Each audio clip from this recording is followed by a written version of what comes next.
bathroom door splintered under the first kick. Zara Williams pressed her back against the cold tile wall of her tiny Gangnam apartment, one hand clamped over her mouth to muffle her breathing, the other gripping her phone so hard her knuckles ached. She dialed the number 15 seconds ago. Now she waited for someone, anyone, to pick up, while two men systematically destroyed her front door with what sounded like a battering ram. This is insane, she thought. This only happens in movies. Except it was happening, right now, at 11:43 on a Thursday night in Seoul, and she was about to die in a bathroom that still smelled like the lavender body wash her mother had sent from Houston. The phone connected, a voice, smooth and controlled despite the late hour. "This is Director Han." Zara's throat closed. She'd only called this number because it was the last one in her recent calls, from 2 hours ago when he'd sent a car to pick her up from her office. A gesture she'd refused because she wasn't ready to face what was building between them. Now she regretted every moment of hesitation. "They're in my apartment," she whispered. "Who is?" "Two men. They broke down my door. I'm hiding in the bathroom, but they're coming, and I don't know what to do." The sound of his voice changed, went from controlled to lethal in a single breath. "Where exactly are you?" She told him. The battering against the bathroom door intensified. The cheap wood was already cracking. "Listen to me very carefully," Director Han said. "Is there anything in that bathroom you can use as a weapon?" Zara's eyes scanned the small space. Plunger, toilet brush, ceramic lid on the toilet tank. The lid, it's heavy. Good girl. When they break through, you aim for the temple, hard as you can. Don't hesitate. If you hesitate, you die. Do you understand? Her hands shook so badly she nearly dropped the phone. "I understand. Help is 2 minutes away. All you have to do is survive 2 minutes. Can you do that for me, Zara?" The use of her name, the rawness beneath his controlled tone, steadied her. "Yes. Good. Now put me on speaker and let me hear what's happening. Keep me with you." She set the phone on the edge of the sink, grabbed the ceramic toilet lid with both hands, and positioned herself beside the door. The door exploded inward. The first man came through fast, expecting her to be cornered and helpless. Instead, Zara swung the ceramic lid with every ounce of strength her grandmother's self-defense lessons had taught her. The impact sent vibrations up her arms. The man's head snapped sideways, and he crumpled, blood immediately pooling from a gash above his ear. She didn't wait to see if he was dead or unconscious.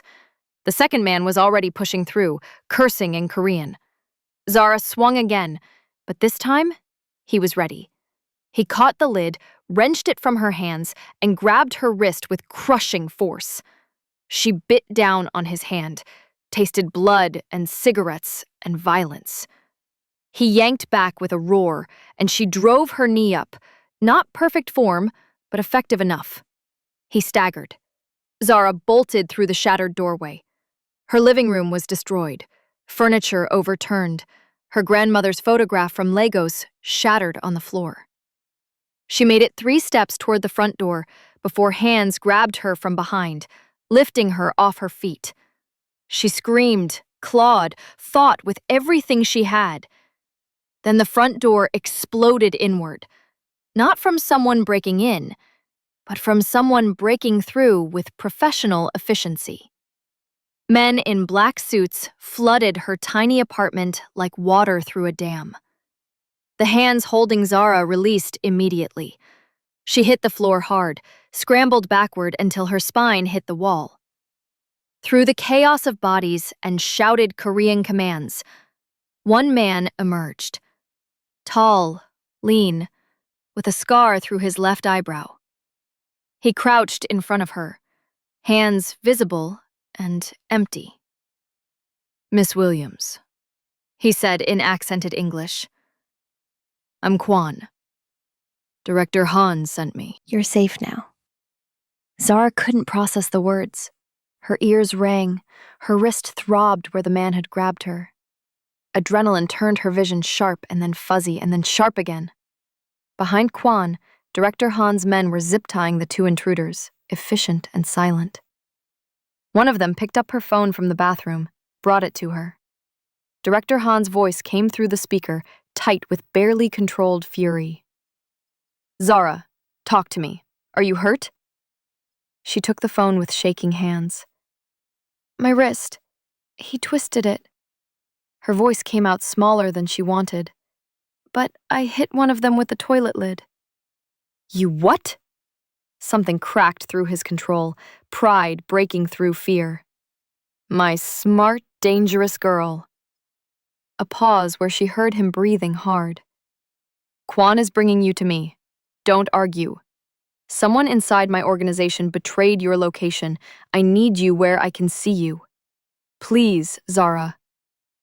The please broke something in her chest. "Just for tonight," she whispered. "Just for tonight," he agreed.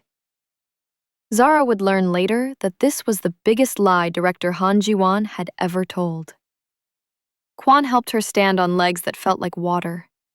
Another man appeared with a blanket and wrapped it around her shoulders, even though Seoul's summer heat pressed against the windows. "The apartment door won't hold anyway," Kwon said gently, gesturing to the splintered frame. "Do you need anything before we go?" Zara looked around at her destroyed safe haven. 8 months in Seoul, rebuilding herself after Marcus, after Houston, after everything. Now this space was contaminated with violence. She grabbed her emergency bag from the closet, the one her mother had insisted she pack when she'd moved overseas. Passport, cash, the jade bracelet that had belonged to her grandmother. "Okay," she said. "I'm ready." The Mercedes SUV waiting outside her building was flanked by 2 more identical vehicles. Zara sat in the back, emergency bag clutched in her lap, watching Seoul blur past through tinted windows. 2 men sat in front, silent and alert. Kwon drove with the efficiency of someone who'd made this kind of extraction before. Every headlight made her flinch. "How long have you worked for him?" she asked, needing to fill the silence with something other than her hammering heartbeat. Kwon glanced at her in the rearview mirror. 12 years. Since we were kids in Busan, trying not to starve." His expression softened. "He saved my life more than once." "Is he as dangerous as everyone thinks?" A ghost of a smile. "More. But not to you. Never to you." He navigated through Gangnam traffic. "I've seen him angry, cold, brutal when necessary. But scared?" He shook his head. "Never. Not until you. You terrify him because you're the first thing in 20 years he can't control and can't live without." The words settled in Zara's chest, heavy and thrilling and terrifying all at once. They pulled into an underground garage beneath Lotte Tower in Songpa, where she'd been exactly once before, 89 days ago, at Hunmina's birthday dinner. Full circle. The elevator ride felt eternal. She caught her reflection in the polished doors, wild-eyed, wearing pajama shorts and an oversized Houston Texans t-shirt. She looked like exactly what she was, a woman who'd just fought for her life with a toilet lid. The doors opened directly into Director Han's penthouse. He stood facing the floor-to-ceiling windows overlooking Seoul's glittering sprawl, still in his business suit, but with jacket discarded, sleeves rolled to his elbows. The dragon tattoo wound up his forearm, detailed and breathing in the low light. His shoulders were rigid, one hand gripping a whiskey glass hard enough it might shatter. He turned, and the expression on his face made Zara's breath catch. Rage, relief, fear, possession, all of it warring before he locked it down. but his eyes stayed wild. "Out," he said to Kwan, without looking away from her. "Everyone out. Now." The room cleared in seconds. Then it was just them, and the silence was deafening. Director Han crossed the distance between them, hands shaking as they cupped her face with devastating gentleness. "Show me," he said. "Show me where they hurt you." "My wrist." She raised her left arm. He took her hand with infinite care, examining the purple bruises already forming in the shape of fingers. His thumb traced them so lightly she barely felt it, but his jaw clenched hard enough she heard teeth grinding. "I'm going to kill him," he said conversationally. "Slowly. In ways that will make other men think twice before looking at you." He meant every word. Zara could see it in the cold fury behind his eyes, in the way his hands trembled against her skin despite his controlled voice. "You hit him with a toilet lid," he said, looking up. Wonder flickered through the rage. "Kwan said you cracked his skull." "It was my grandmother's," she said, "from Lagos. The ceramic one with yellow flowers." Her laugh came out broken. "I think I destroyed it." "I'll have it restored," he said. His forehead dropped to hers, and she felt him trembling. "When Kwan called, said they were in your apartment." He cut himself off, jaw working. "I've never been that afraid in my life." Zada's hands found his chest, feeling his racing heart beneath expensive fabric. "I'm okay. I'm here." "You shouldn't have to be okay after fighting off intruders." His voice turned lethal. "This is what being mine costs, Zara. Violence and fear and constantly looking over your shoulder. Is that really what you want?" The question hung heavy between them. Zara thought about Marcus convincing her she was worthless, about the safety she'd craved when fleeing to Seoul, then about the woman who'd swung that toilet lid tonight, who'd bitten and fought and refused to be a victim.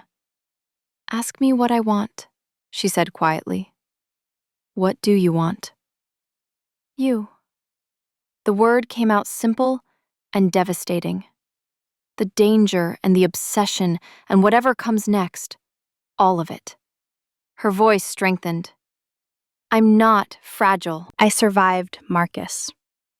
I rebuilt myself in a foreign country alone. I can survive your world too." "You shouldn't have to survive." His thumb traced her lip. "You should be worshipped, treasured." "Then protect me. But don't push me away because you're scared." She pressed closer. "We're both terrified. Let's be terrified together." Something in Director Han broke. He kissed her like she was air and he'd been drowning, desperate, consuming, utterly possessive. His hands tangled in her natural curls, angling her head exactly how he wanted, and Zara melted into him with a sound that made him growl low in his throat. This wasn't restrained passion. This was claiming. When they broke apart, both breathing hard, he rested his forehead against hers. "You're staying here," he said. "My rooms, where I can see you, know you're safe." "What about Mina?" "She's in the guest wing. She came home early from Busan. Her mother wasn't feeling well." His hand cupped her cheek. "She doesn't know you're here yet. We'll tell her in the morning. Together." Zara's stomach twisted. "She's going to hate me." "She's going to understand, eventually." His smile was slight and sad. "She knows what I am, even if she pretends otherwise." He led her through the penthouse to his private wing. The master bedroom was massive, all dark woods and clean lines and floor-to-ceiling windows overlooking the Han River. "There's clothes in the bathroom," he said. "Shower. Take your time." His voice softened. "I'll be right outside." 20 minutes later, Zara emerged wearing one of his t-shirts, huge on her, falling to mid-thigh. Director Han stood by the windows, and when he turned, something heated and possessive flared in his eyes. Come here, he said quietly. She crossed to him, and he pulled her against his chest, arms wrapping around her like he could shield her from the world through sheer will. I need to say something, he murmured into her hair, and I need you to listen. Her stomach tightened, but she nodded against his chest. I've been obsessed with you for 89 days, he said. Since that first night at Mina's birthday dinner, when you walked in wearing gold and I forgot how to breathe. I learned your coffee order from the cafe near your work. Vanilla latte, extra shot, no sugar because you like the bitterness. I know you walk the same route every morning, that you stop to pet the old dog outside the convenience store on the corner, that you video call your mother every Sunday at 8 p.m. Houston time, and you always cry a little after because you miss home. That you're rebuilding yourself after your ex convinced you that you were damaged goods. The confession should have felt like violation, but instead felt like being seen. Like someone had been paying attention in ways no one ever had. That's stalking, she said, but her voice lacked conviction. That's obsession, he corrected. That's me losing my mind over a woman I can't have. My daughter's best friend, 22 years younger, living in a world I've spent 20 years building and protecting. He pulled back to look at her. You should run from me, Zara, fast and far. Because if you stay, I'll consume you. I'll mark you as mine in ways that can't be undone. I'll pull you into violence and danger and a life you never asked for. His voice dropped. And I'll love you through all of it, with everything I am, even though it will probably destroy us both. The raw honesty in his voice made her throat tight. What if I want to be consumed? She whispered. What if I want to be marked and claimed and pulled into your impossible world? What if I'm tired of being safe and careful and alone? Then God help us both, he said, and kissed her again, softer this time, but no less possessive. Because once I have you, I'm never letting you go. Zara let him guide her to the massive bed, let him pull her against his chest, let exhaustion finally drag her under. She didn't see Director Han stay awake all night watching her breathe. Didn't know that across the city, a meeting was happening in a warehouse in Incheon. Didn't know about the photos being passed around, surveillance shots of her entering the tower, or the voice saying, Director Han's weakness confirmed. Phase 2 begins at dawn. The woman dies, and Seoul becomes ours. But morning would bring its own revelations, and Zara Williams, who'd fought off intruders with a toilet lid and walked into the Silent King's fortress, was about to learn that surviving one night was just the beginning.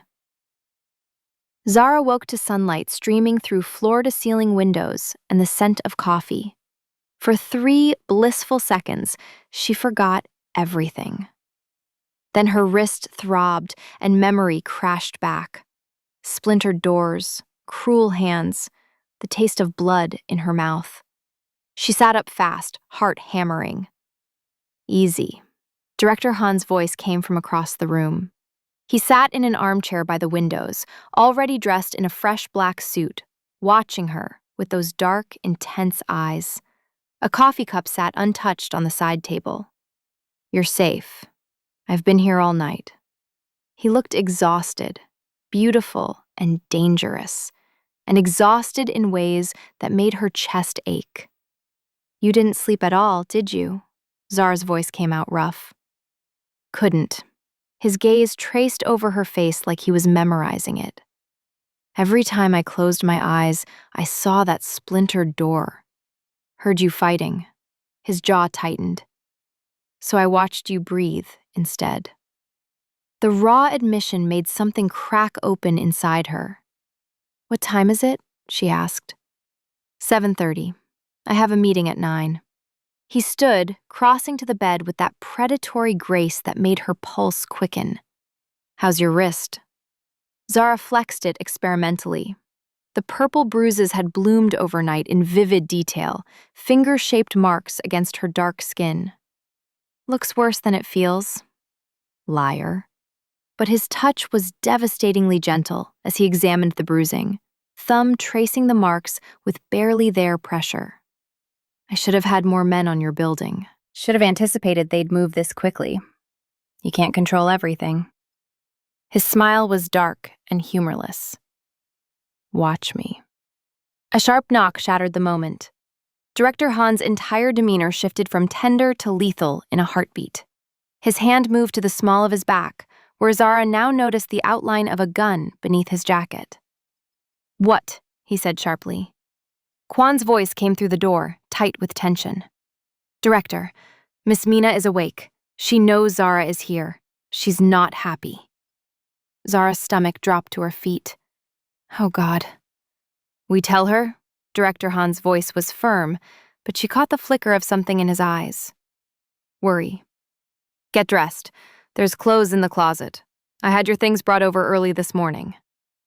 You went through my apartment, Zara said. I had Kwan pack essentials. He caught her expression. With a detailed list from me of what you'd need.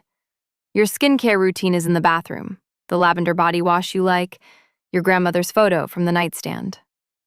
The fact that he'd noticed, remembered, cared enough to specify those details did dangerous things to her heart. But right now she had bigger problems, like facing her best friend. 10 minutes later, Zara emerged wearing jeans and a yellow blouse she'd bought her second week in Seoul.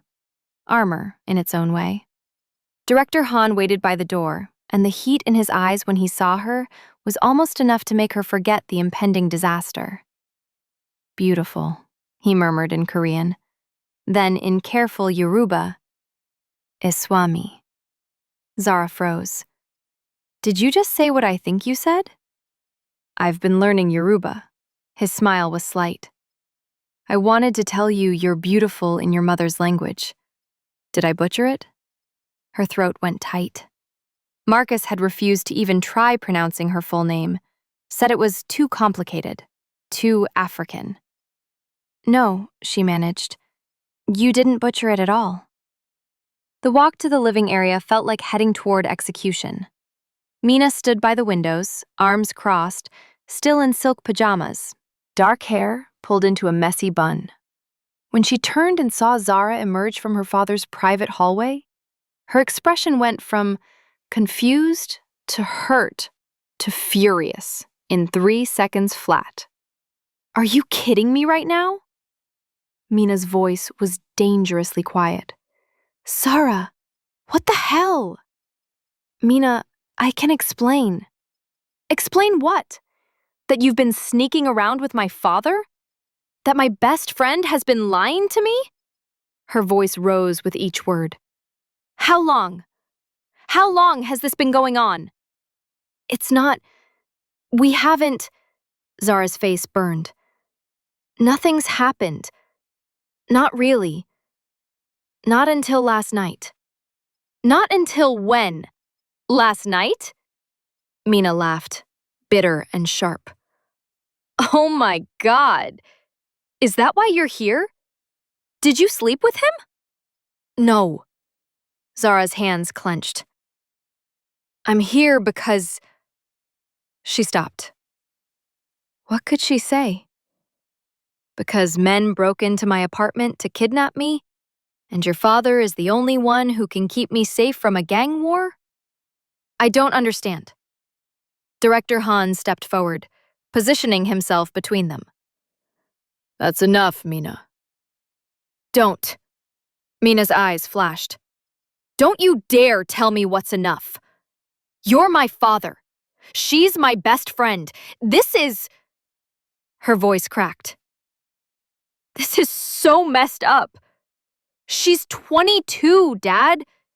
22. I'm 23. We're practically the same age. I'm aware of her age, Director Han said coldly. Are you? Mina turned to Zara.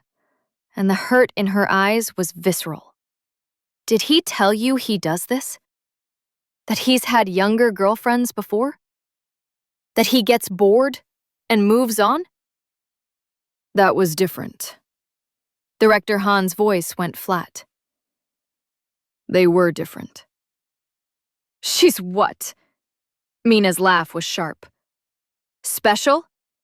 That's what you told Somin last year before you ended things after 3 months. Zara's stomach twisted. She'd heard about Somin. A law student, beautiful, 26, gone as quickly as she'd appeared. Director Han's jaw tightened. This isn't the same, and you know it. Do I? Mina looked between them. Because from where I'm standing, my dad is having some kind of midlife crisis, and my best friend is caught in the crossfire. She focused on Zara. Did he tell you what he really does? Not the corporate front, the real business. Mina, Director Han's voice went deadly quiet. Stop.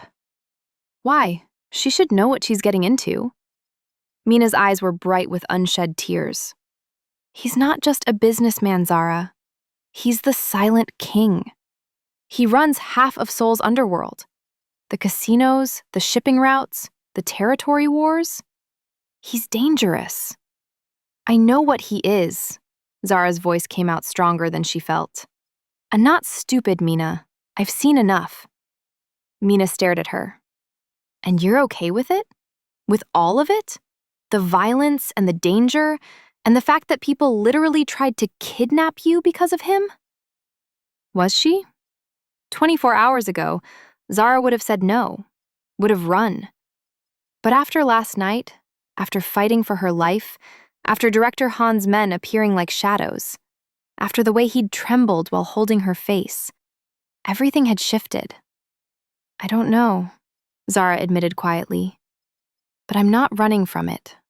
From him. Why? The question came out broken. Why him? Why risk everything for someone who could...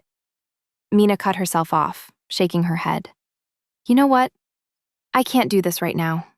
I can't watch my best friend make this mistake. Mina, Zara reached for her. Mina stepped back like Zara's touch would burn. I need space from both of you. She grabbed her phone from the coffee table. I'm staying at Mom's for a few days. You're not going anywhere, Director Han said flatly. It's not safe. Not safe? Mina's laugh was slightly hysterical. Dad, I've lived with not safe my entire life. I'm fine. Things have changed. His voice carried an edge that made even Zara's skin prickle. You stay here. That's not negotiable. You don't get to... Mina started. I'm not asking, Mina. Director Han's tone brooked no argument. There are 3 separate groups in Seoul right now who would love to use you or Zara as leverage against me. Until I've neutralized those threats, you stay in this penthouse where I can protect you. The silence stretched taut as wire. Finally, Mina grabbed her coffee cup with shaking hands. Fine, but I'm staying in my wing, and I don't want to see either of you. She paused at the hallway entrance, looking back at Zara. I really thought you were different. That you wouldn't lie to me. The words landed like a slap. Mina disappeared down the guest wing corridor. Zara sank onto the white leather couch, pressing her palms to her eyes. That went worse than I expected. She'll come around. But Director Han's voice lacked conviction. He sat beside her, pulling her against his chest. Give her time. She thinks I'm just another young girlfriend you'll get bored with. Zara's voice was muffled against his shirt. Is she right? No. The word was immediate and fierce. Nothing about this is the same, not even close. Then what is this? Director Han was quiet for a long moment. Something I'll probably ruin. he said finally, raw honesty in his voice. Something that terrifies me. Something I want so badly I can taste it. His hand cupped the back of her head. You asked me yesterday if I'm as dangerous as everyone thinks. The truth? I'm more dangerous to you than anyone else. Because I'm selfish enough to keep you, even knowing I shouldn't. Zara pulled back to look at him. What if I'm selfish too? Heat flared in his eyes. He kissed her. Not gentle, but hungry and possessive. His hand fisted in her curls, angling her exactly how he wanted. And Zara gasped against his mouth. The sound made him groan low in his throat, pulling her closer until she was practically in his lap. When they broke apart, both breathing hard, his thumb traced her swollen lower lip. I have to go soon, he said. To the meeting. Yes. Something flickered across his face. It might take a few hours. Maybe longer. What kind of meeting requires maybe longer? Suspicion crept into her voice. Director Han's expression went carefully blank. Business. Territory negotiations. He was lying. She could see it in the way his eyes wouldn't quite meet hers, in the tension in his shoulders. Jiwon. She used his first name deliberately. His phone buzzed. He checked it, and his jaw tightened. I need to go now. He stood, already shifting into that cold, controlled version of himself. Kwon stays with you. You don't leave this penthouse for any reason. You're scaring me. Good, he cupped her face. Be scared enough to stay safe. Promise me? Only if you promise to come back. His smile didn't reach his eyes. Always. He kissed her forehead, then headed for the door where Kwon waited with 3 other men in black suits. Jiwon, Zara called. He turned. Whatever you're about to do, don't do anything stupid. His laugh was dark. Sweetheart, I passed stupid the moment I decided I wanted you. This is just following through. The door closed behind him. Zara sat in the massive penthouse, sunlight streaming through windows, and tried not to think about all the ways today could go wrong.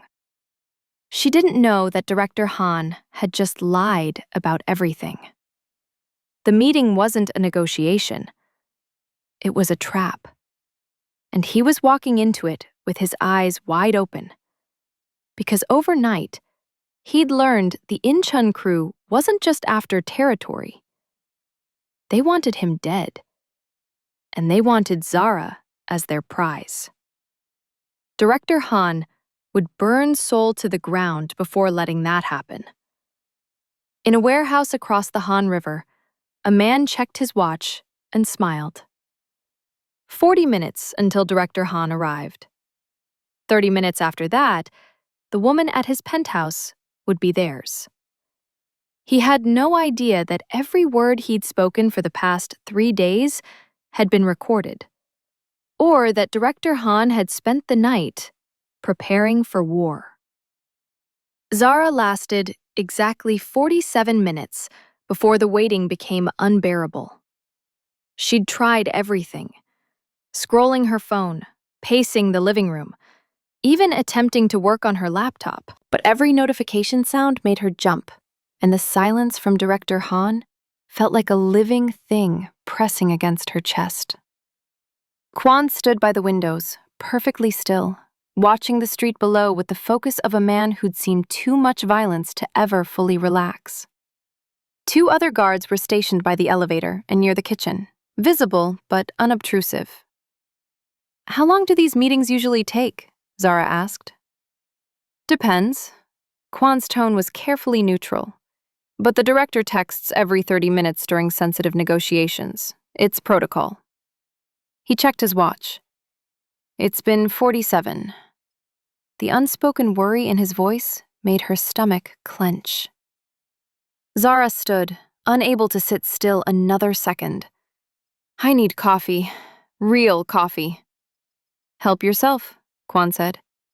She wandered into Director Han's pristine kitchen, all marble and stainless steel, and casual wealth that still made her uncomfortable. Found decent beans, started a pot brewing. The familiar ritual steadied her. Her mother had taught her this: how to make proper Nigerian coffee, strong and sweet, the kind that reminded you morning always came eventually. That smells like home. Mina's voice came from behind her, soft and tentative. Zara turned. Her best friend stood in the doorway, still in silk pajamas, eyes red-rimmed but clearer than before. Want some? Zara offered. Your dad's fancy espresso machine terrifies me, but I can make this in my sleep. Mina's smile was slight. Mom used to make something similar when I was little. Before the divorce, before everything got complicated. She learned it from a Nigerian exchange student at university. Said it tasted like optimism. Zara poured 2 cups, added condensed milk to both, the way they'd always taken it during late-night conversations about boys and futures and dreams that felt possible. They sat in loaded silence. Outside, Seoul hummed with late-morning traffic, and life continuing despite everything. I talked to my uncle, Mina said finally. Mom's brother, the one who works in import-export. She made air quotes around the last part. He says there's been unusual activity in Yongsan this morning. Warehouse district. Multiple vehicles, armed men. Her fingers tightened around her mug. He thinks Dad might be walking into something bad. Zara's chest constricted. Did he say what kind of bad? The kind where people don't come back? Mina's voice cracked. Zara, I need to know something, and I need you to be honest. Why are you really here, in this penthouse, right now? Here it was, the moment of truth. Zara set down her cup. Men broke into my apartment last night, 2 of them. They knew my full name, knew where I lived, knew exactly when your father's security rotation changed. She watched Mina's face drain of color. They were going to take me, use me to hurt him. I fought them, hit one with my grandmother's ceramic lamp, bit the other one hard enough to taste blood. But if Kwan hadn't arrived when he did, her voice steadied with effort. So yes, I'm here because I care about your father, but I'm also here because everywhere else means dying. Mina's hand flew to her mouth. Oh God, Zara, when I said those things this morning, I didn't know. You couldn't have known, Zara said. He's trying to keep you safe from his world. Turns out, I'm not as easy to keep safe. But what Zara didn't realize, what she'd learned far too late, was that Director Han hadn't just been trying to keep her safe. He'd been trying to keep her ignorant. Because knowledge in his world was its own kind of target. And the less she knew, the less valuable she became to his enemies. Except now, those enemies had figured out she was valuable for an entirely different reason. I'm sorry, Mina whispered, for being angry, for not understanding. She reached across the counter, squeezing Zara's hand. Whatever happens, you're still my best friend. Even if you're also, she made a face, even if you're also involved with my father, which is still deeply weird, and I'm not totally okay with it, but... Zara's phone buzzed. Unknown number. Every instinct screamed, don't answer. But her hand moved anyway, some terrible certainty pulling her forward. Hello? Zara Adele Williams. The voice was male, Korean, smooth as expensive liquor and twice as dangerous. You don't know me yet? but I know everything about you. The apartment in Gangnam with the broken lock you kept meaning to fix? Your mother, Bethany, who sends you care packages with gari and soup mix. Your father, James, who still calls every Sunday at 8 a.m. Houston time to make sure you're eating properly. Ice flooded her veins. Mina was staring at her, mouthing, "Who is it? Who is this?" Zara kept her voice level. "Someone offering you a choice," the voice said. "Right now, Director Han is in a warehouse in Yongsan Industrial Complex. He walked in 53 minutes ago with 15 men, thinking he was so clever, so prepared." The voice turned cold. He wasn't. "I have 43 men. He's already bleeding. Knife wound to the shoulder. Nothing fatal. Yet." But that "yet" is doing a lot of work in that sentence. Lola's vision tunneled. Mina grabbed her arm, alarmed. "You're lying," Zara forced out. "Am I?" the voice said. "Let me prove it. He's wearing the Armani suit you helped him pick out 2 weeks ago at that boutique in Cheongdam-dong. The navy one you said made him look like a movie villain. Silver Patek Philippe watch on his left wrist, the one his father gave him before he died. And here's something you wouldn't know yet. He got new ink 6 days ago. Left rib cage. 3 words in Yoruba. Okan mi bogbo. Do you know what that means?" Her breath stopped. "My whole heart." "How do you—" she started. "Because I'm watching him right now," the voice interrupted. "And he's running out of time.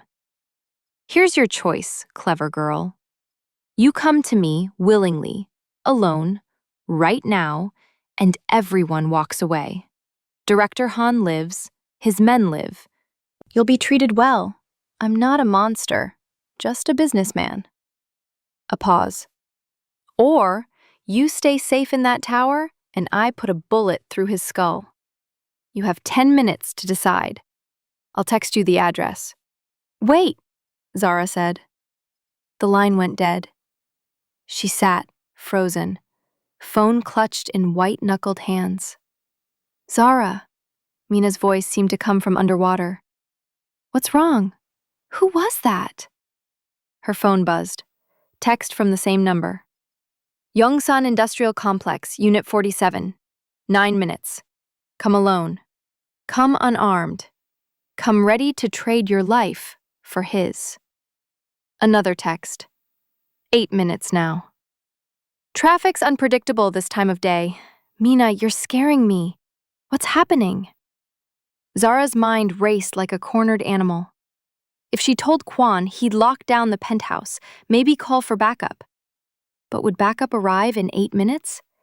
Would they risk a frontal assault with Director Han already wounded? And what if this was a bluff? What if she went running into a trap for nothing? But that tattoo. Okan mi bokbo. 3 words Director Han had carved into his skin 6 days ago without telling her. How could anyone know that, unless they were telling the truth? She thought about Marcus telling her she was worthless, about fleeing Houston to become someone new, someone strong, about 89 days of looking into Director Han's eyes and seeing herself reflected back as someone worth obsessing over. She thought about Mina losing her father, about 15 men dying because Zara stayed safe. But mostly, she thought about Director Han bleeding in some warehouse and the way he'd whispered her name like a prayer. The decision wasn't even a decision. Not really. "I need the bathroom," Zara said, standing with forced calm.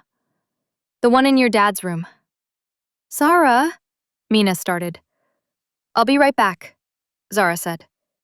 She walked to Director Han's bedroom, closed the door, and pressed her forehead against it. Her hands shook so badly she could barely hold her phone. 7 minutes. She couldn't use the main elevator. Kwon would stop her. But there was a service elevator near the kitchen that staff used. She'd noticed it days ago when asking about laundry. The problem was the guard stationed near it and Kwon's suspicious nature. 6 minutes. Zara opened the bedroom door a crack, peering out. The guard near the kitchen was on his phone, distracted. Kwon was still by the windows, coordinating something in rapid Korean. Now or never.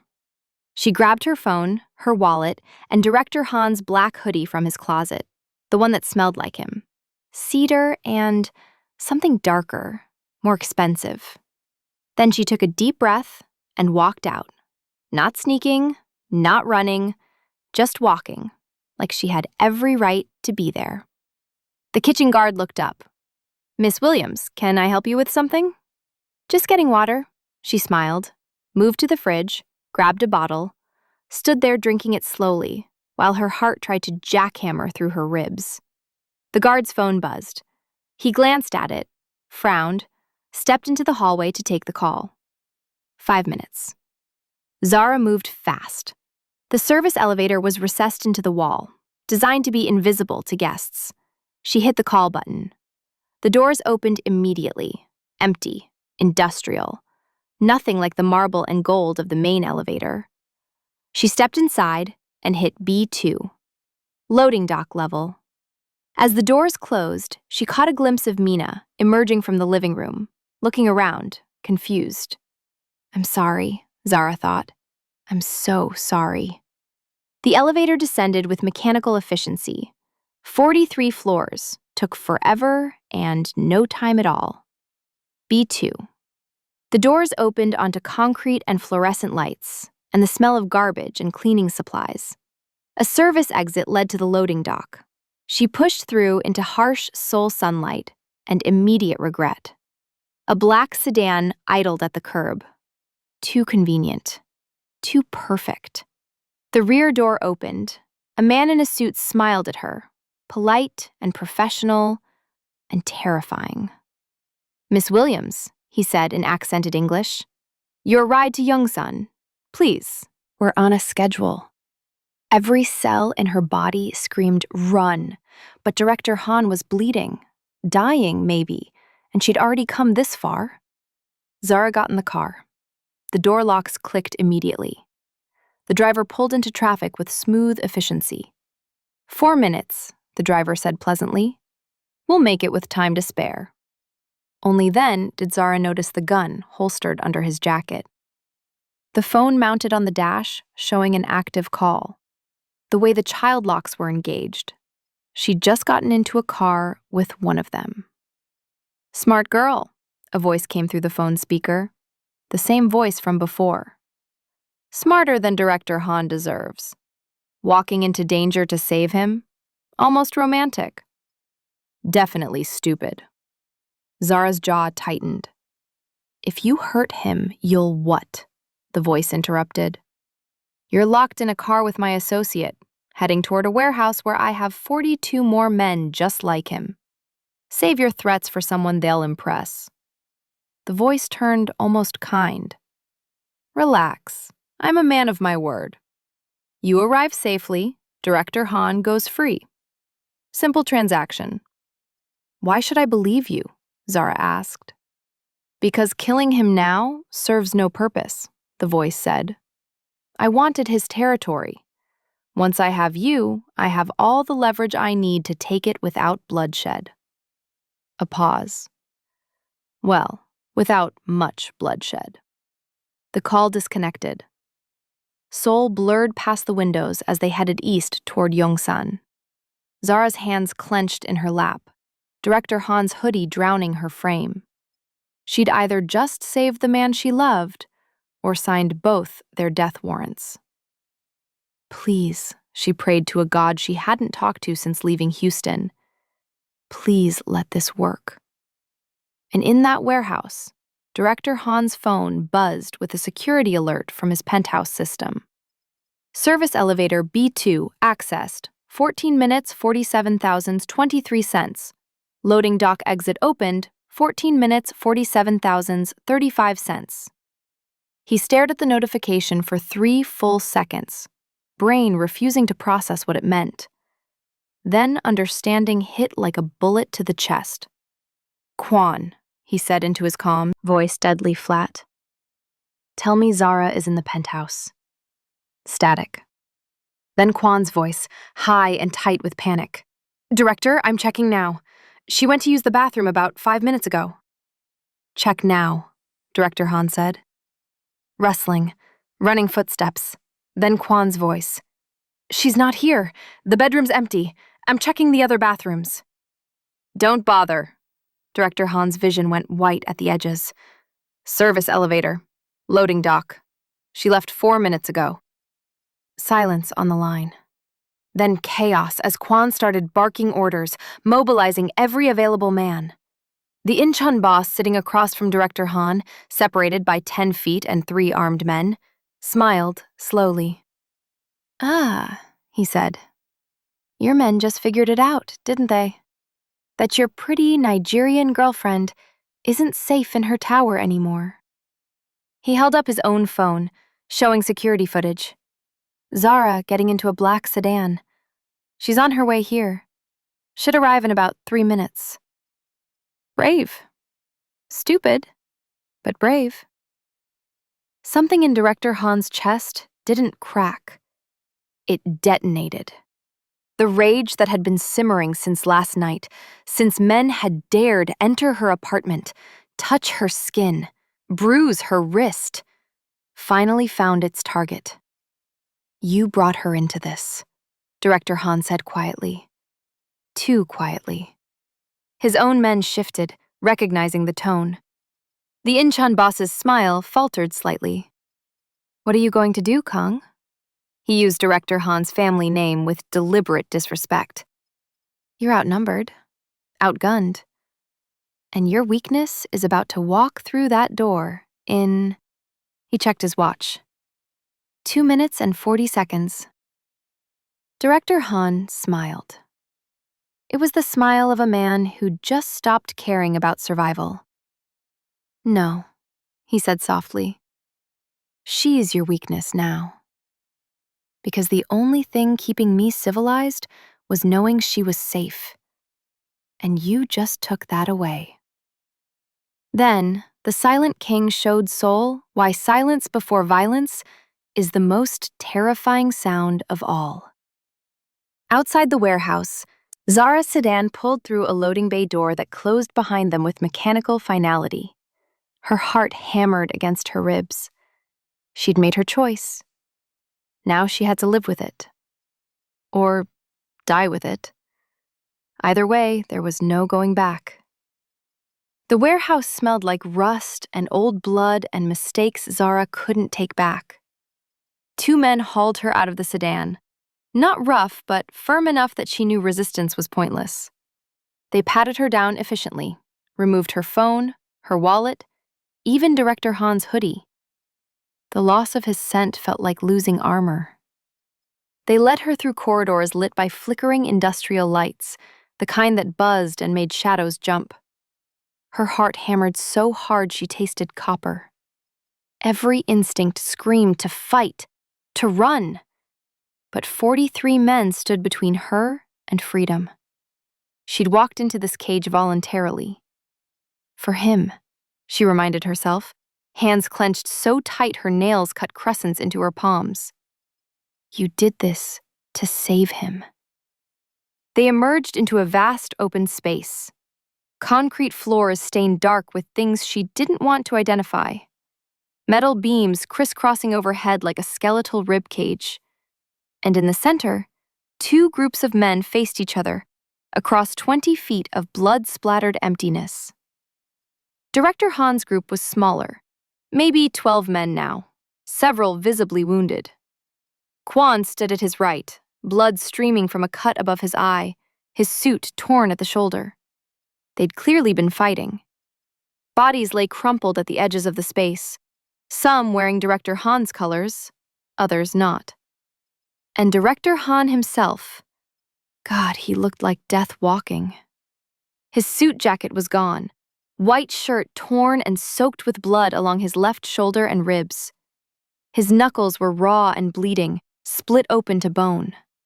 A knife wound gaped in his shoulder, still seeping crimson. But it was his eyes that made Zara's breath stop. Empty. Flat. The eyes of a man who'd already written everyone's obituary. Then he saw her.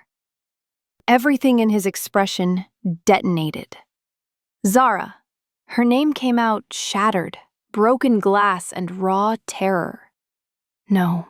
No. Tell me you didn't. Jesus Christ, tell me you didn't come here.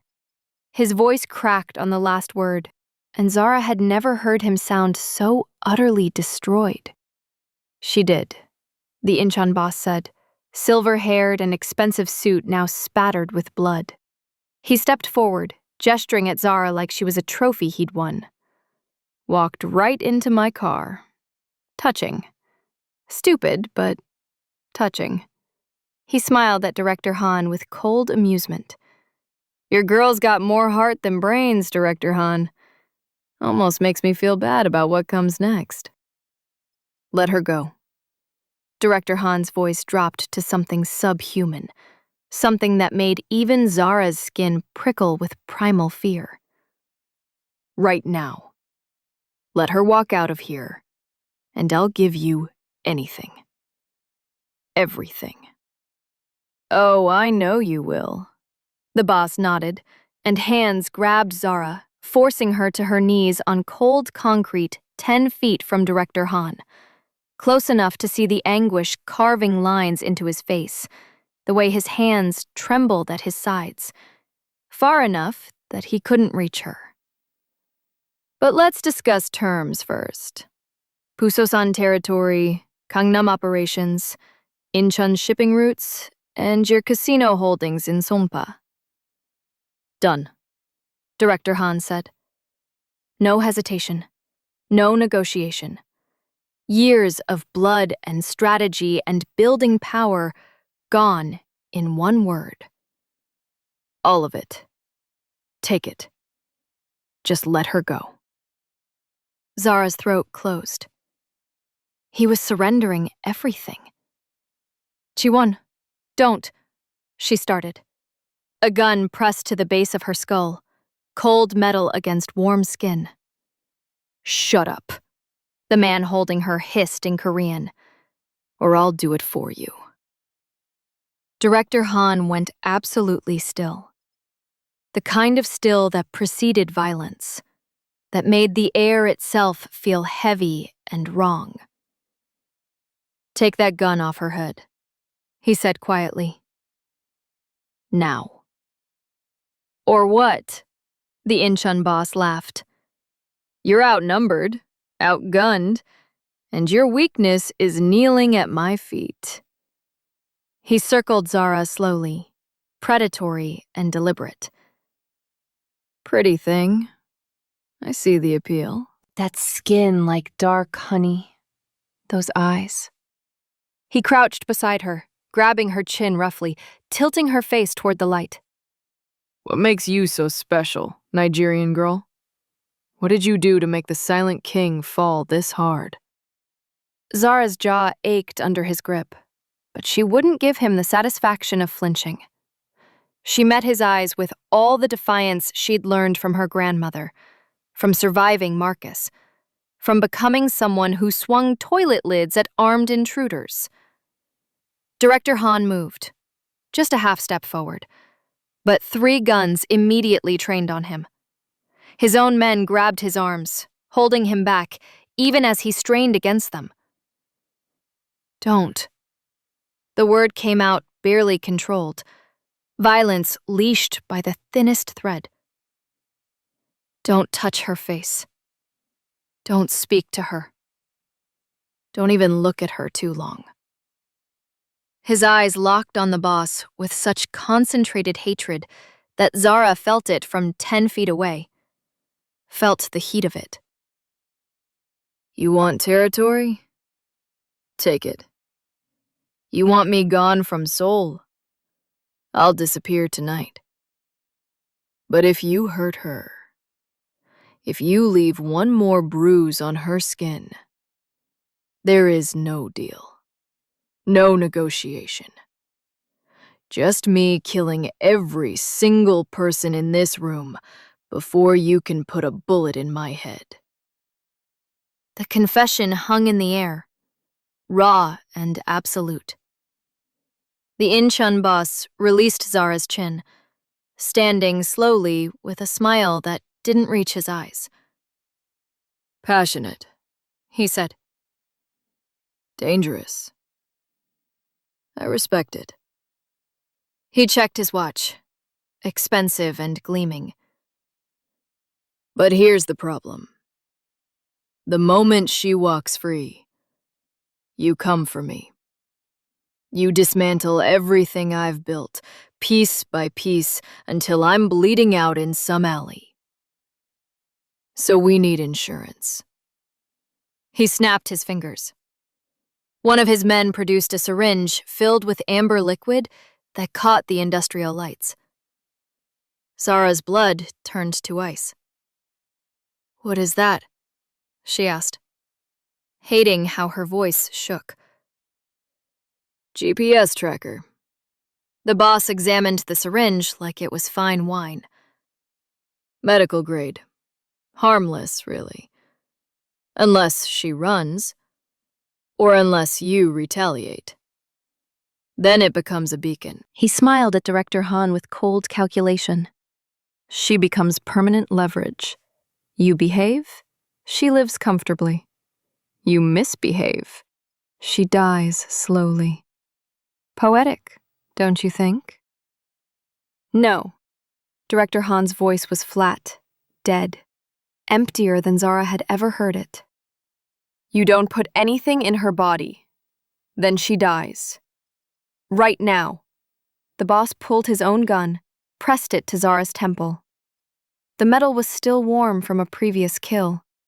She could feel the heat of it against her skin. Quick death or long leash, Director Han? 5 seconds to decide.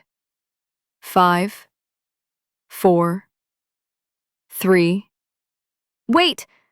Director Han's hands came up, surrender position, and something broke in his expression. Wait! Just... He looked at Zara, and she saw him breaking in real time, saw every carefully constructed wall crumbling. Do it, he said. Put the tracker in. I'll comply with every term, sign whatever you want, give you everything. Just don't hurt her. Jiwon! No! Zara struggled against the hands pinning her. Don't give up everything for me! Everything means nothing without you. His voice cracked on the words. I can rebuild an empire. I can't rebuild you. Do you understand? I can't. He cut himself off, jaw working, and Zara saw the truth in his eyes, saw that he meant every word, that he would give up 20 years of blood and strategy and power for her life. The confession hung between them like smoke. The man with the syringe approached. Zara tried to pull away, but hands held her immobile. See, what Zara couldn't know in that moment was that Director Han had backup, converging on the warehouse from 3 directions. That this surrender was strategy, not defeat. That he'd been counting down the seconds until his men were in position. But strategy required sacrifice, and watching that needle approach Zara's skin was the hardest 30 seconds of his life. The needle pierced her upper left arm. Sharp pain, then burning as foreign matter invaded her body. She felt it, a small, hard capsule sliding under her skin, settling between muscle and tissue. She didn't scream, wouldn't give them that victory. But tears streamed down her face as she watched Director Han's expression crumble into something that looked like grief, like he was watching her die, even though she was still breathing. There, the boss stepped back, capping the empty syringe with clinical efficiency. Insurance acquired. Now, Director Han, let's discuss the details of your surrender. We'll need contracts drawn up, territory maps redrawn, and the loading bay door exploded inward. Not opened, exploded. Metal shrieked like something dying. Concrete cracked, dust billowing in thick clouds. The whole structure shuddered. Smoke flooded the space in thick gray waves that burned Zara's lungs. And then flashbangs detonated in sequence, blinding white light and sound that felt like ice picks driven through her eardrums. Zara's vision whited out. Her ears rang. Hands grabbed her, yanking her backward, and she fought on instinct until Kwan's voice rasped in her ear, barely audible through the ringing. "It's me. Stop fighting. I've got you. Stay down." He dragged her behind a concrete support pillar as the world descended into chaos. Through smoke and strobing muzzle flashes, Zara caught fractured glimpses of violence, choreographed like a deadly dance. Director Han's reinforcements flooding through the shattered bay door, moving with military precision. The Incheon crew scrambling, returning fire blindly into smoke. And Director Han himself, God, he moved through the chaos like something inhuman, something born for this. The knife wound in his shoulder didn't slow him. Neither did exhaustion or blood loss, or the fact that he should be on his knees from pain. He was pure, focused violence. Every movement economical and devastating. Zara watched him disarm one man with a move too fast to follow, breaking the man's wrist with an audible crack before using his body as a shield while shooting two more. He dropped the corpse and moved to the next target with fluid grace. This was why they called him the Silent King, Kwan whispered to Zara as they huddled behind cover, his hand steady on her shoulder. Not because he's quiet, but because when he decides violence is the answer, his enemies don't have time to scream. They don't even see it coming until it's already over. The battle lasted maybe 3 minutes. Felt like 3 hours. Eventually, the gunfire stopped. The smoke began to clear, revealing carnage. Director Han stood in the center of the warehouse, gun pointed at the Incheon boss's head. The boss was on his knees, bleeding from multiple wounds, face pale with shock and pain. Bodies surrounded them, maybe 20 dead, most wearing the Incheon colors. Director Han's team had decimated them with brutal efficiency, overwhelming force applied with surgical precision. Blood soaked through Director Han's shirt from shoulder to waist now, spreading in dark crimson blooms. He was running on adrenaline and rage, and both were clearly fading. But his gun hand stayed steady, absolutely unwavering. "You put your hands on her?" Director Han's voice was eerily calm, conversational even. "You pointed a gun at her head. You violated her body." His finger rested on the trigger. "Any last words?" The boss spat blood, laughed, wet and painful.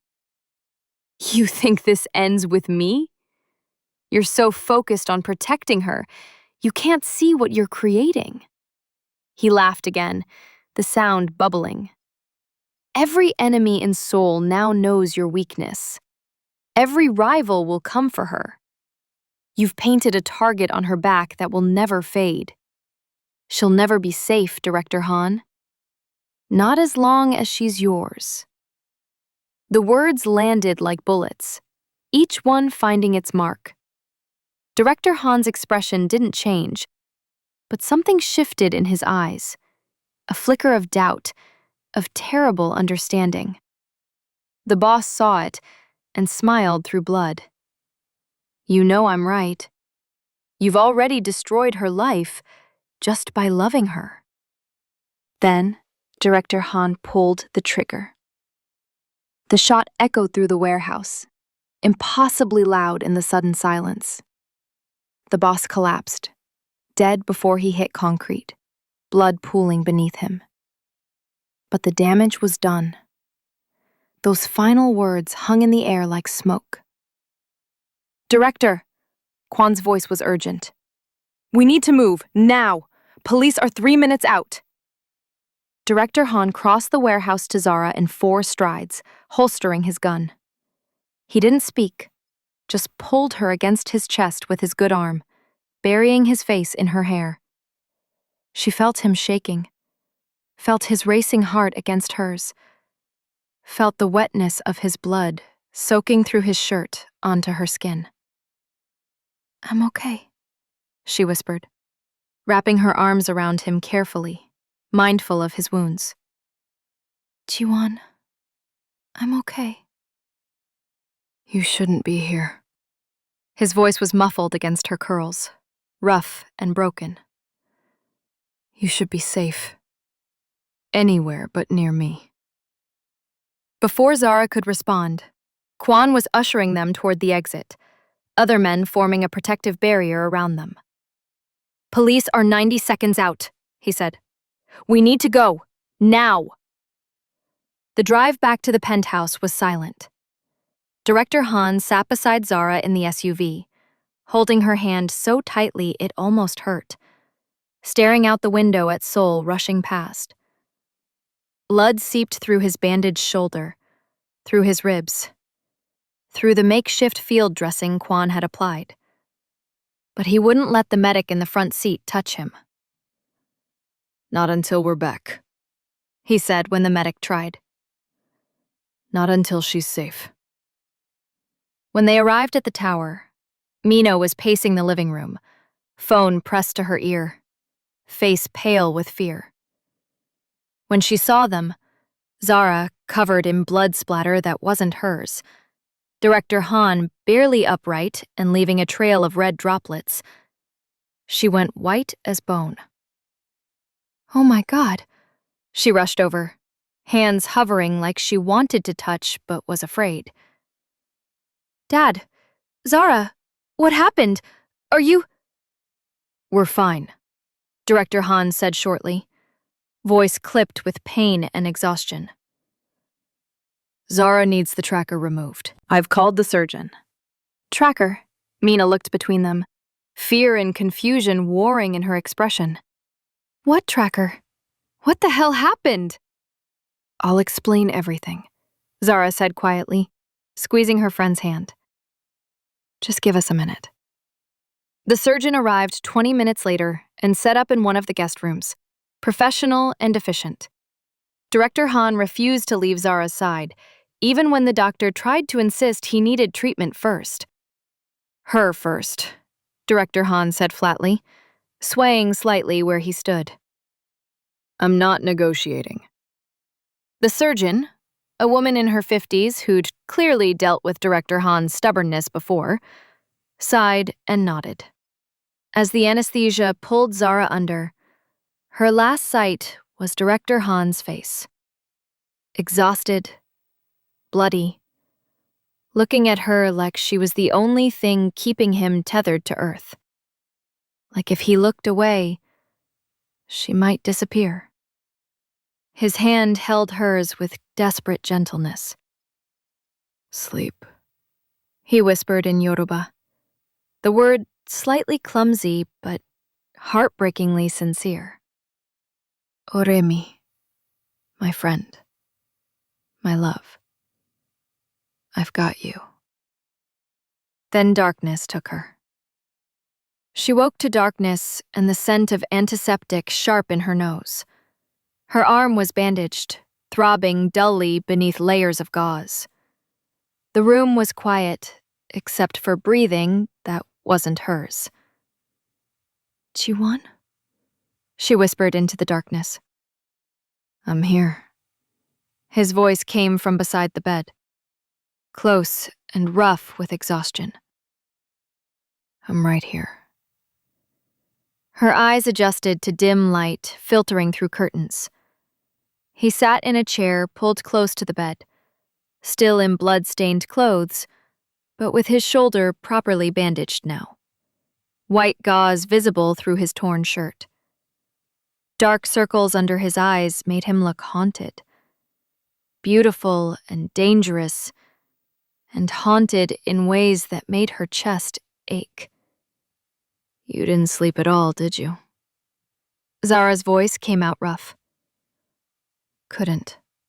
His gaze traced over her face like he was memorizing it, cataloging every feature. "Every time I closed my eyes, I saw that gun at your temple. Heard you tell me not to give up everything." His jaw tightened, muscle jumping beneath skin. "So I watched you breathe instead. Counted every breath and told myself as long as you kept breathing, nothing else mattered." The raw admission made her throat close. "What time is it?" 3 a.m, he said. "You've been out for 6 hours.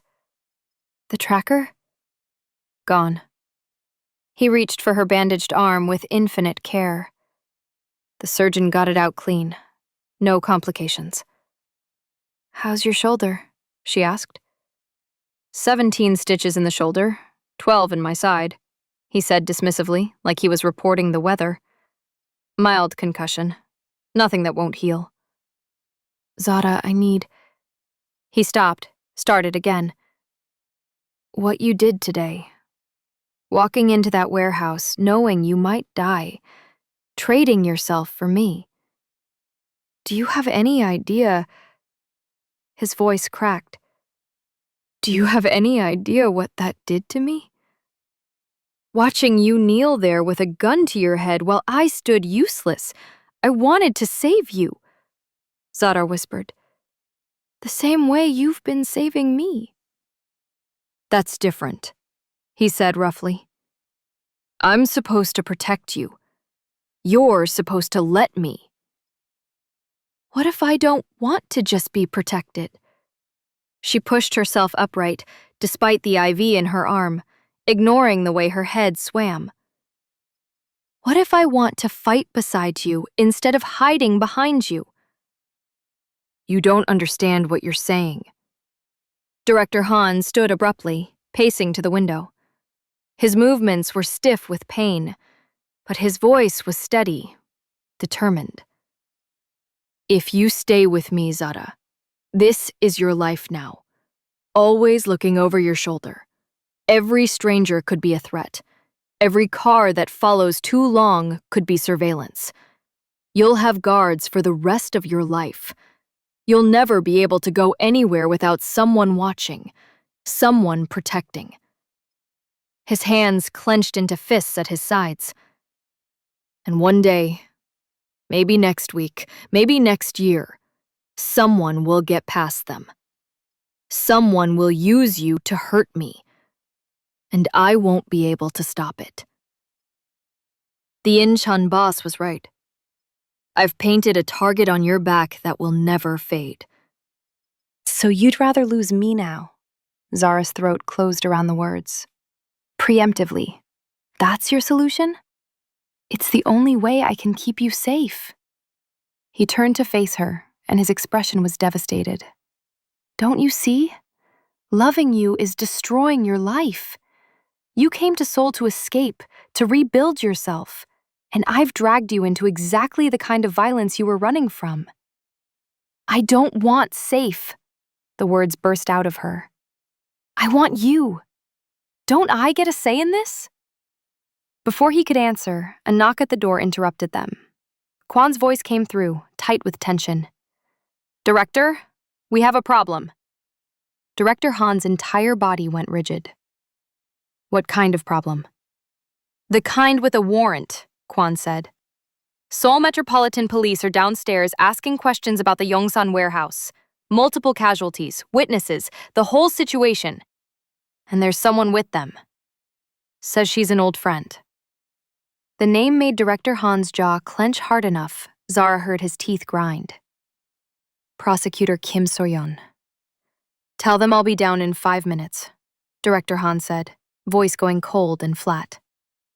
"Director," Kwan hesitated. She's not just here as a prosecutor. She's consulting on organized crime cases. This could be serious. 5 minutes, Director Han repeated. Kwan's footsteps retreated. Director Han turned back to Zara, and the look on his face made her stomach drop. Stay here, he said. Don't come downstairs. Whatever happens, whatever you hear, stay in this room. Who is Prosecutor Kim? Zara asked, though part of her already knew. Someone I used to know, he said carefully. Someone I thought I'd ended things with cleanly. His expression went cold and dangerous. Someone who just made a very big mistake coming back. He left before Zara could ask anything else, closing the door behind him with careful control. Zara sat in the darkness, heart pounding, trying to process everything. Director Han had just tried to end things, to push her away for her own good. And now, some woman from his past was downstairs with the police. Some woman who knew enough about his world to consult on organized crime cases. Some woman he'd clearly cared about before. Zara looked at her bandaged arm where the tracker had been. Thought about walking into that warehouse without hesitation because the alternative was losing him. Thought about the way he'd surrendered everything, given up his empire without a second of hesitation. Then she pulled out her IV, ignored the protest from her body, and stood on shaking legs. If Director Han thought she was going to hide in a bedroom while his world fell apart downstairs, while some ex-girlfriend showed up to complicate everything, he didn't know her at all. She was done being protected, done letting people make decisions about her life without her input. It was time to fight for what she wanted. And what she wanted was standing in the penthouse living room, probably about to do something stupidly noble and self-sacrificing. Zara opened the door quietly and headed for the stairs. Behind her, her phone buzzed with a text from an unknown number. "He can't protect you and love you at the same time," the message read. "One or the other, Nigerian girl. Make him choose." The signature made her blood run cold. A single letter. S. Soyeon. Zara made it halfway down the stairs before she heard the voices. Director Han's controlled and dangerous. "You have no jurisdiction here, Detective Park. This is a private residence." A woman's voice, sharp and professional. "We have questions about a warehouse fire in Yongsan. Multiple casualties. Witnesses placing you at the scene." Then a third voice cut in. Female, smooth as silk and twice as dangerous. "Or we could skip the posturing and have an honest conversation." "Hello, Jiwon. You look terrible. Blood loss suits you." The last voice made Zara's skin prickle with instinctive dislike. She crept to the landing where she could see without being seen. The living room was full of people. 2 uniformed officers standing stiff and uncomfortable. A woman in a detective's blazer, mid-40s, looking tired and annoyed. And Prosecutor Kim Soyeon. God, she was beautiful. Tall and polished, wearing a designer suit that probably cost more than Zara's monthly rent. Hair pulled into a perfect chignon. She moved through Director Han's penthouse like she owned it, trailing her fingers along the furniture with casual familiarity that spoke of intimate knowledge. "You need to leave," Director Han said quietly, voice deadly calm. "Now." "Oh, I don't think so," Soyeon smiled, settling onto the white leather couch like she'd done it 1,000 times before. Like she belonged there. "See, I'm here in an official capacity, consulting on organized crime cases for the prosecutor's office. The detective was kind enough to let me tag along when your name came up in connection with today's incident." Her eyes glittered with something that looked like satisfaction. "Imagine my surprise." The detective cleared her throat. "Mr. Han, we have evidence placing you at the warehouse. We also have reports of gunfire, explosions, and at least 15 dead. So either you cooperate and answer some questions, or we take you in for formal questioning. Your choice. Before Director Han could respond, Mina appeared from the kitchen, phone in hand, expression ice cold and controlled, every inch her father's daughter. Detective Park? Her voice could have frozen fire. I'm Han Mina. My family's attorney is on the phone and would like to speak with you immediately. He's very interested in how you obtained a residential address without a warrant and why you're conducting interviews without counsel present. She held out the phone with a smile that didn't reach her eyes. The detective's expression soured, but she took it, stepped away to argue with the lawyer in hushed, angry tones. The moment she moved away, Soyeon's attention shifted. Her gaze swept the room with predatory awareness and landed directly on the landing where Zara stood half-hidden in shadows. Their eyes met. Soyeon's smile widened, sharp and knowing. There she is, she said, voice carrying. The Nigerian woman who brought the silent king to his knees. Come down, sweetheart. No need to hide. We're all friends here. Stay where you are, Zara. Director Han's voice was sharp, warning. But Zara was done hiding, done letting people make decisions about her life, her presence, her place in this world. She descended the stairs slowly, chin up, shoulders back, wearing the confidence her grandmother had taught her. You don't get to be afraid when you walk into a room, her grandmother used to say. You get to be the thing they're afraid of. Soyeon met her at the bottom of the stairs, looking her up and down with clinical assessment that felt like being dissected. Pretty, she said conversationally. I can see the appeal. That skin, those eyes, very exotic. She circled Zara once, slow and deliberate. Tell me, how does it feel knowing you're the reason Seoul's underworld is in chaos? That men died today because Director Han can't control his obsession with you. That's enough. Director Han moved between them in 2 strides, physically blocking Soyeon's path to Zara.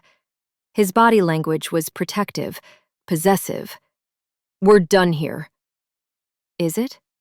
Soyeon's expression hardened, the polished mask cracking to show something raw and hurt beneath. Because I remember when you were obsessed with me, Jiwon. When you learned my coffee order. When you memorized my schedule and promised you'd never let anyone hurt me. Her voice turned sharp as broken glass, each word a weapon.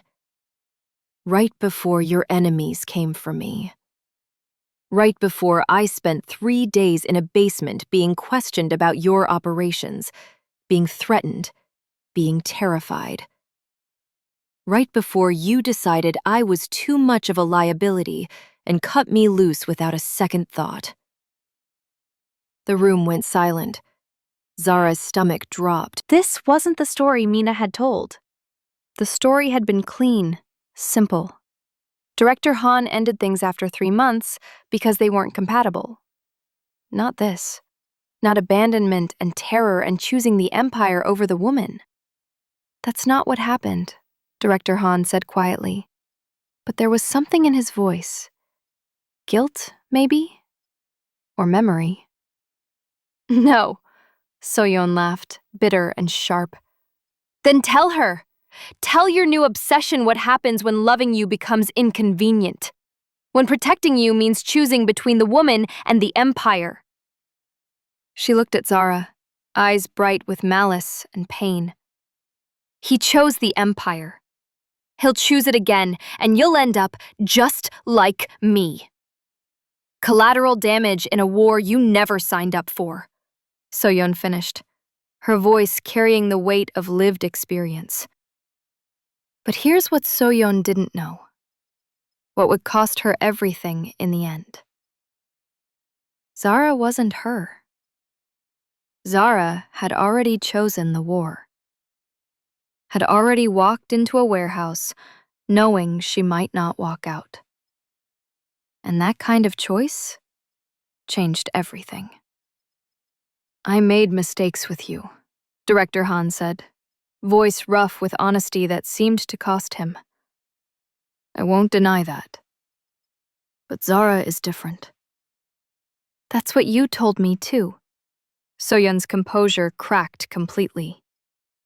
That I was different. Special. Worth the risk. She stepped closer to Zara, ignoring Director Han's warning growl. Run, Nigerian girl. Run while you still can.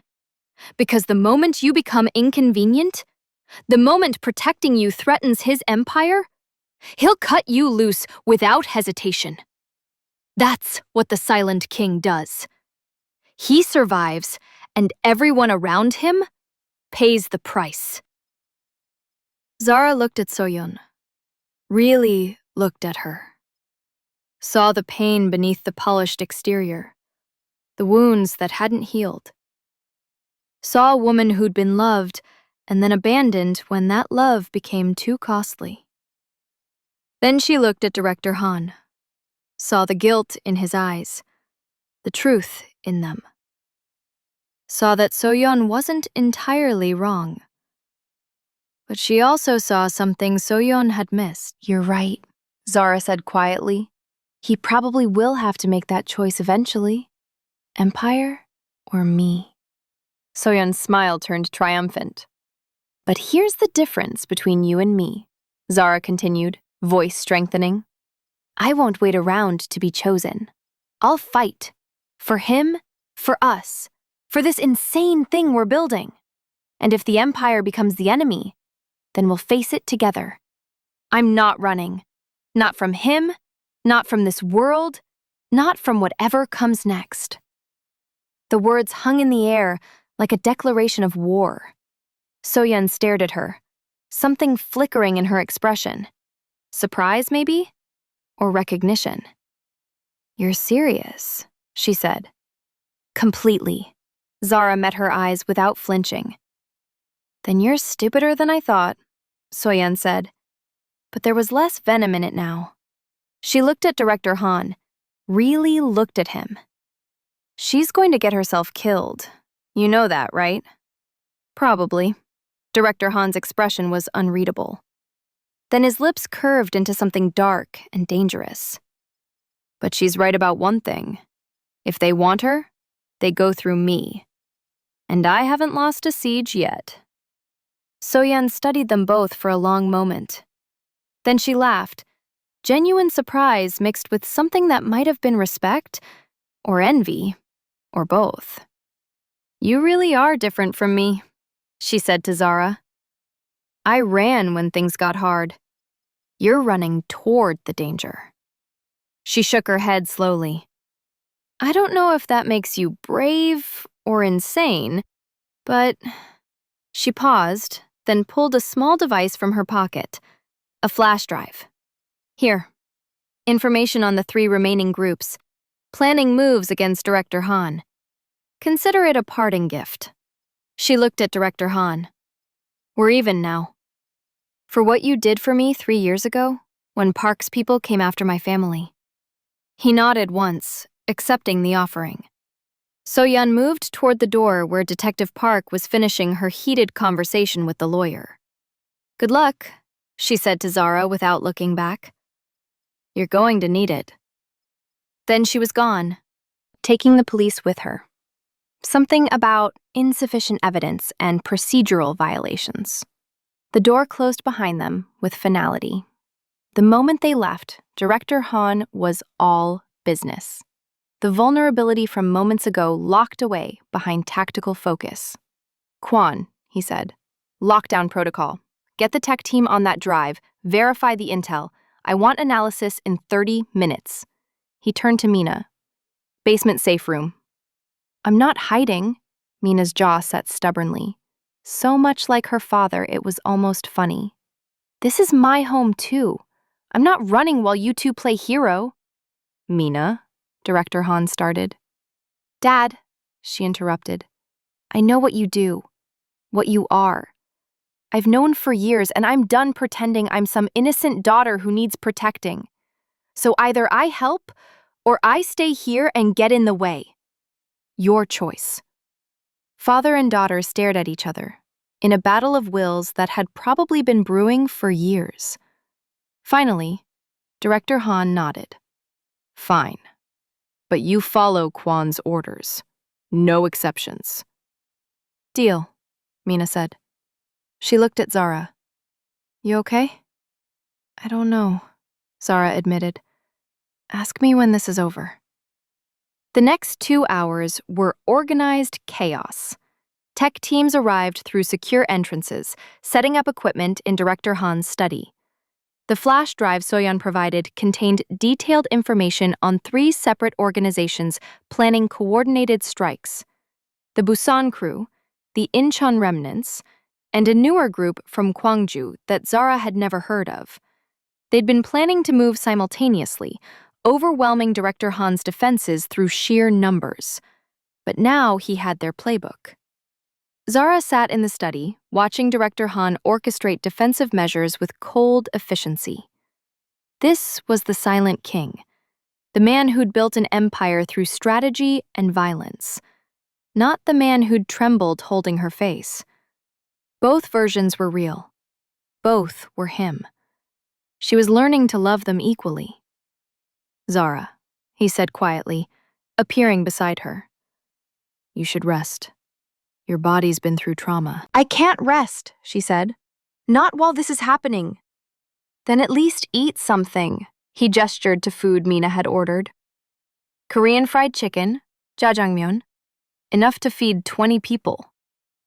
Mina stress eats, he said with the ghost of a smile. Always has. They sat together at his desk, sharing noodles while his team worked around them. The domesticity of it, eating takeout in the middle of a tactical operation, felt surreal and perfect. You meant what you said to Soyeon, he said quietly. About fighting for this. For us. Every word. Zara met his eyes. I'm not running. Even if you try to push me away again, I'll just come back. You're terrifyingly stubborn, he said. I learned from the best, she smiled. He cupped her face with one hand, thumb tracing her cheekbone. I don't deserve you. Probably not, she agreed. But you're stuck with me anyway. He kissed her then, soft and sweet, despite everything happening around them. When they broke apart, Kwan was pointedly looking elsewhere, but Zara caught his slight smile. Director, the tech lead called out. We've verified the intel. It's solid. All 3 groups are planning to move within 48 hours. Recommended response? Set a trap, Director Han said immediately. Use the information against them. If they want to come for us, let's choose the battlefield. For the next hour, Zara watched him plan with ruthless precision. He was going to use the flash drive information to feed false intelligence back to all 3 groups, making them think his defenses were weakest at an abandoned factory complex in Guro. In reality, he'd be waiting with overwhelming force. Turn their coordination against them, he explained to his team. Let them converge on empty space while we surround them. Take all 3 threats off the board in one night. It's risky, Kwan said. If the intel is bad, if this is a trap from Soyeon. It's not, Director Han said with certainty. I know her. She's many things, but she's not a liar. And she meant what she said about us being even. The plan came together with frightening efficiency. Zara realized she was watching a master tactician at work.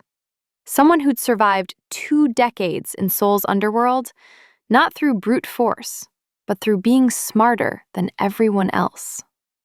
As dawn approached, Director Han sent most of his team to prepare. Only Kwan remained, along with Mina, who'd refused to leave. Director Han turned to Zara with an expression she couldn't quite read. I need you to do something for me, he said. What?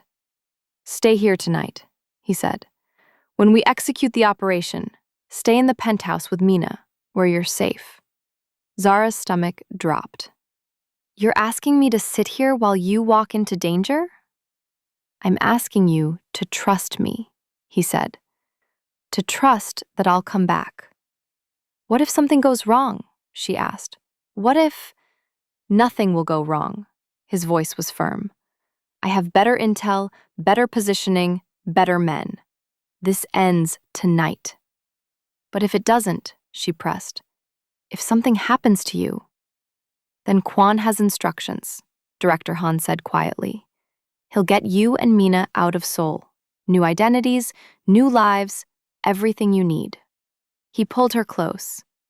But it won't come to that, I promise. Don't make promises you can't keep, Zara's voice broke. I keep my promises to you, he said. Always. He kissed her forehead, her cheeks, her lips. Each kiss felt like a vow. I love you, he whispered against her mouth. Ukongan mi kokbo. My whole heart. I love you too, she said. Come back to me. I will, he promised. Then he was gone, taking Kwon and half his remaining men. The penthouse felt enormous and empty without him. Mina appeared beside Zara, 2 cups of coffee in her hands. He'll be okay, she said, handing one to Zara. He always is. You sound certain. Zara took the coffee gratefully. I am, Mina said. I've watched him survive impossible situations my whole life. This is what he does. She looked at Zara. Besides, he has something to come back to now, someone worth surviving for. They sat together on the couch, watching Seoul's sunrise through floor-to-ceiling windows, waiting. The hours crawled past with agonizing slowness. Zara tried to work, to read, to do anything but imagine all the ways tonight could go wrong. Finally, around 8 p.m., Mina's phone buzzed. She checked it and smiled. It's done, she said. Dad's on his way back. All 3 groups neutralized, no casualties on our side. Relief flooded through Zara so intensely, her knees went weak. He's okay? He's okay, Mina confirmed. Exhausted and probably insufferable about having been right, but okay. 30 minutes later, the elevator opened and Director Han walked in. He looked tired, but whole, alive. And when he saw Zara, the mask dropped. She ran to him and he caught her, lifting her off her feet, burying his face in her hair. You came back, she said unnecessarily. I promised, didn't I? His voice was rough. I keep my promises. That night, after debriefing his team, after ensuring every threat was truly neutralized, after Mina finally went to bed with a knowing smile, Director Han led Zara to his bedroom. No more interruptions, he said, closing and locking the door. No more emergencies. Just us. Are you sure? Zara asked. After everything today. I've never been more sure of anything. He crossed to her, hands finding her waist. I almost lost you yesterday. Spent all of today making sure I'd never face that again. Now, I need... He paused. I need to feel alive. Need to feel you. Show me, she whispered. He kissed her, and it was different from before. Not desperate or consuming, but deliberate, reverent, like he was memorizing every moment. His hands moved over her with aching slowness, learning her body like sacred text. When he finally lowered her onto the bed, when skin met skin and breath mingled with breath, it felt like claiming and surrender all at once. Swami, he whispered against her throat in Yoruba. Oche. You are everything. The words in her mother's language, spoken with careful pronunciation he'd been practicing for weeks, made tears prick her eyes. I love you, she gasped as he moved inside her. So much. Okami bugbu, he answered. My whole heart. Forever. They moved together with increasing urgency, building towards something that felt like it might shatter them both. When release came, it was mutual, devastating, perfect. Afterward, they lay tangled in sheets that smelled like cedar and intimacy, moonlight streaming through windows, Seoul glittering below. We're insane, Zara said quietly, fingers tracing the dragon tattoo on his ribs. This whole thing is insane. Completely, his arm tightened around her. But I wouldn't change any of it. Not even the part where I almost died? Especially not that part. He kissed the top of her head. That's when I knew you were different. That you'd fight for us as hard as I would. I still can't believe I got into that car, Zara said. Walked right into that warehouse. Best and worst decision of my life. Mine too, he said. Watching you kneel there nearly killed me. But seeing you refuse to back down, refuse to run even when Soyeon gave you every reason to. That's when I knew. Knew what? She asked. That I want to marry you, he said simply. The words hung in the air. Zara's breath stopped. What? Not now, he clarified quickly. Not while things are still unstable. But someday, when Seoul is safe again, when I can give you the life you deserve. He turned her in his arms to face him. I want to marry you, Zara Williams. Want to learn more Yoruba so I can talk to your mother properly? Want to meet your father and convince him I'm worthy of you, even though I'm not? Want to build a life where you're not constantly in danger? Can I do that? Can I have that future with you? Tears streamed down Zara's face. Yes, she managed. Yes, to all of it. He kissed her again, soft and sweet and full of promise. The kind of kiss that said, this is just the beginning. They made love again, slower this time, savoring every touch, every whispered word. When they finally slept, tangled together as dawn approached, Zara dreamed of weddings and futures and a life built from impossible choices. 3 months later, Zara stood in the kitchen of their penthouse, fully moved in now, making Nigerian jollof rice while K-pop played from the speakers. The fusion felt appropriate. Her whole life had become a fusion of cultures and worlds and experiences she never could have imagined. Strong arms wrapped around her from behind, Director Han's chin resting on her shoulder. Smells incredible, he said in English, then in Yoruba. Olorun didun. Delicious. Your pronunciation is getting better, she leaned back into him. I have a good teacher, he kissed her neck. Your mother is very patient with me. Her parents had visited from Houston last month. Her mother, charmed by Director Han's careful Yoruba, his obvious devotion, the way he looked at Zara like she hung the moon. Her father had been more reserved, protective, but ultimately approving. He looks at you the way I look at your mother, her father had said quietly during a private conversation, like you're the only thing in the world worth protecting. And when Zara had told him about the warehouse, about the violence and danger, her father had simply nodded. You made your choice. Now live with it fully. Don't look back. The past 3 months had been about building that life. The threats had been neutralized. The 3 organizations that attacked the Guro factory had been dismantled, their leadership either dead or imprisoned. Soyeon had helped with that, providing additional intel in exchange for Director Han clearing her name completely with certain government officials. She'd left Seoul afterward, taking a position in Tokyo. Too many memories here, she'd said during their final meeting. Time to start over somewhere else. But she'd shaken Zara's hand before leaving. You're braver than I was, she said. Don't let that bravery make you stupid. I won't, Zara promised. Director Han had kept his word about giving Zara agency.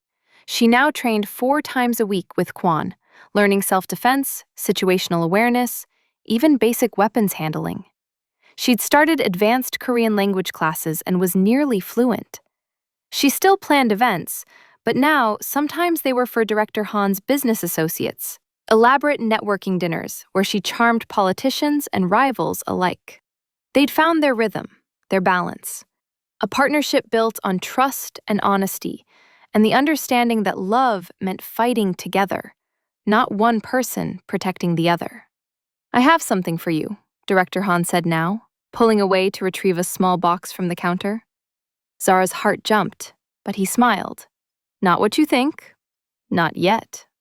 He opened the box to reveal a delicate gold necklace with a small pendant. The Korean character for strength, combined with a small cowrie shell, traditional Nigerian symbol of wealth and power. In Korean, him means strength, he said, and the cowrie shell represents your heritage, your grandmother's wisdom. His fingers traced her jaw. I wanted you to have a reminder that you're the strongest person I've ever met, that you chose this life with your eyes wide open, that I'm grateful every single day that you didn't run when you had the chance. Tears pricked her eyes as he fastened the necklace around her throat.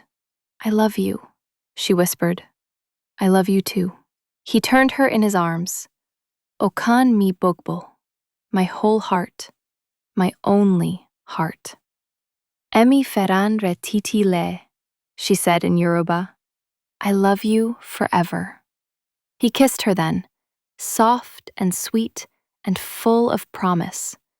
The kind of kiss that said, this is just the beginning. Behind them, the jollof rice bubbled on the stove, filling the penthouse with the scent of home. Seoul glittered through the windows, the city that had brought them together. Somewhere in the apartment, Mina was arguing with Kwon about proper dinner etiquette because her new boyfriend was coming and she wanted everything perfect. It was chaotic and dangerous and absolutely insane. It was perfect. And Zara wouldn't change a single thing, because she'd learned something important in those 89 days and the violence that followed.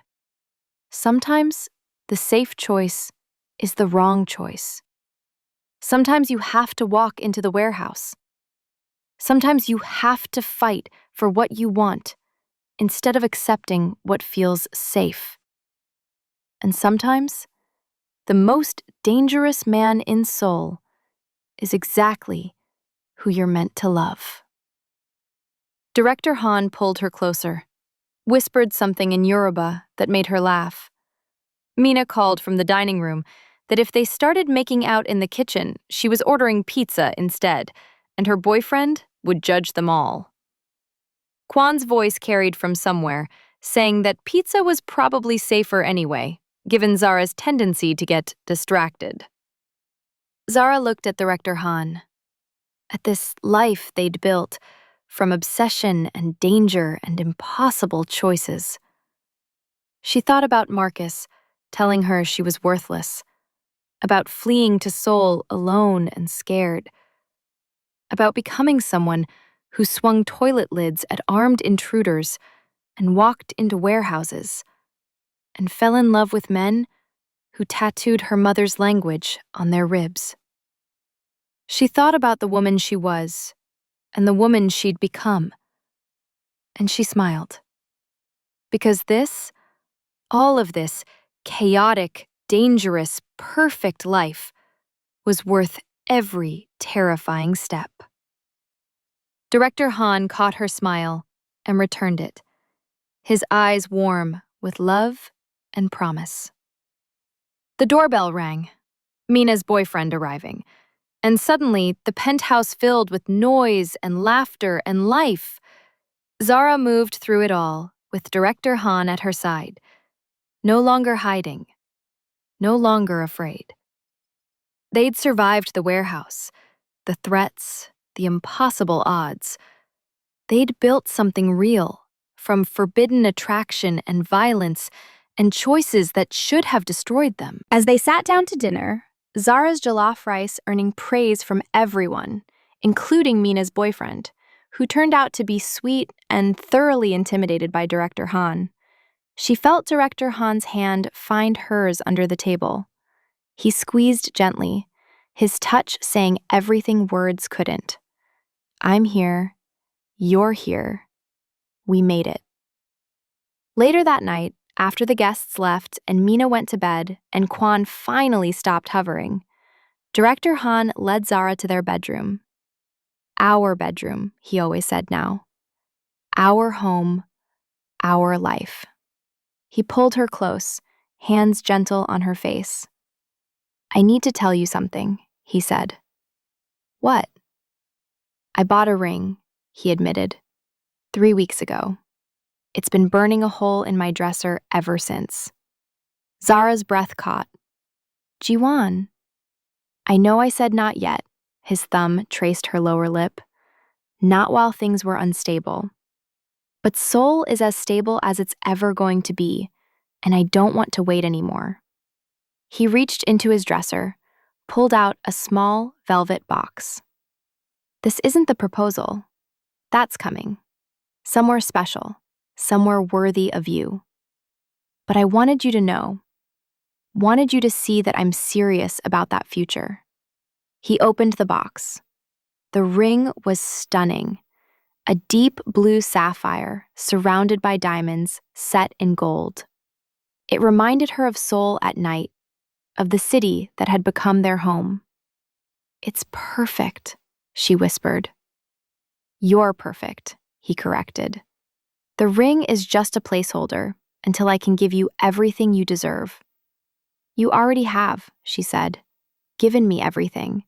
A home, a family, a life worth fighting for.